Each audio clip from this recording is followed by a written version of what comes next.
Picture this. You've just wrapped your virtual event. Weeks of planning, late nights wrangling speakers, testing the platform, fixing that one registration form that kept breaking. You know the one. Your event goes live. Sessions run smoothly, attendance is solid, you're feeling good. Then the post-event survey lands in your inbox. You scroll through. Good feedback, good feedback, good feedback, and then someone writes, "Great content, but I really didn't get to connect with anyone." And just like that, a little piece of you dies inside. You did everything right, and the thing people remember is what didn't happen. Here's the thing.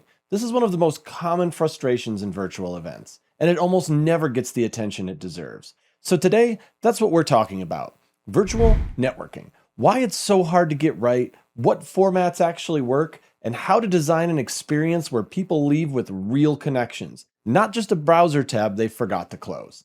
I'm Kevin Rosenquist, and this is Event Trends by Eventify. So let's get into it. Here's an honest question. Why is virtual networking so awkward?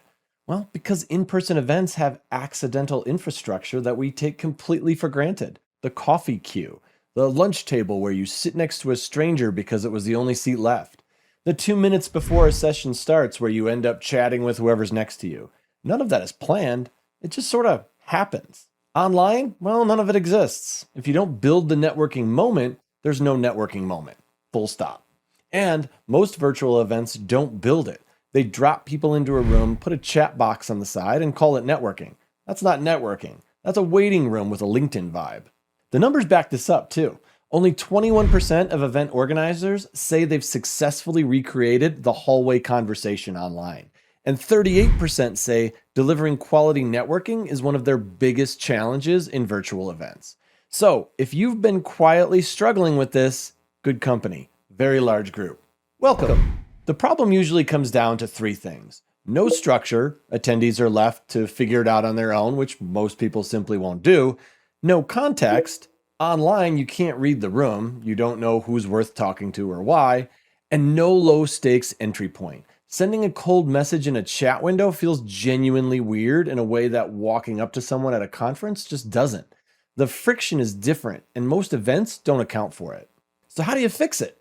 Let's go through three things that work. The first one is probably the most underused tool in virtual event networking, and it costs you almost nothing. Start the networking before the event does. Most planners treat the pre-event window as a marketing window.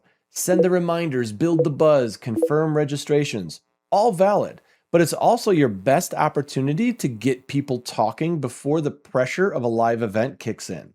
Open a community space a few days out. Post a simple prompt, something like, "What's one thing you're hoping to take away from today?" And watch what happens. People answer. They see someone else's answer and reply to it. And suddenly, by the time your event goes live, half of your attendees already have a thread going with someone they actually want to talk to. This is something Eventify's community feature is built for. It lives right inside the event app. So attendees can post, ask questions, and start conversations in the same place they'll be experiencing the event. Networking doesn't start at login, it starts days earlier. That is a big deal. The second thing, give people structure. Not a lot, just enough. Free-for-all networking rooms are where virtual events go to die. You've been in one. Everyone's camera is on, nobody knows who should speak first, someone makes a joke about the mute button, and then it's just silent. Painful, echoing silence. What actually works is light structure. Formats that give people something to do together, rather than just somewhere to be.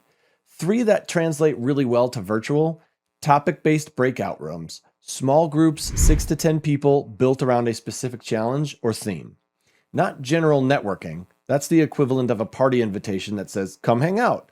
Give it a focus. And if your event runs across multiple sessions, bring the same group back together. Familiarity compounds faster than you'd think. Speed networking rounds. Timed one-on-ones with a real prompt. And I mean a real one, not "tell me about yourself." Something like, "What's a problem you haven't solved yet?" That's a conversation. That's a reason to follow up after.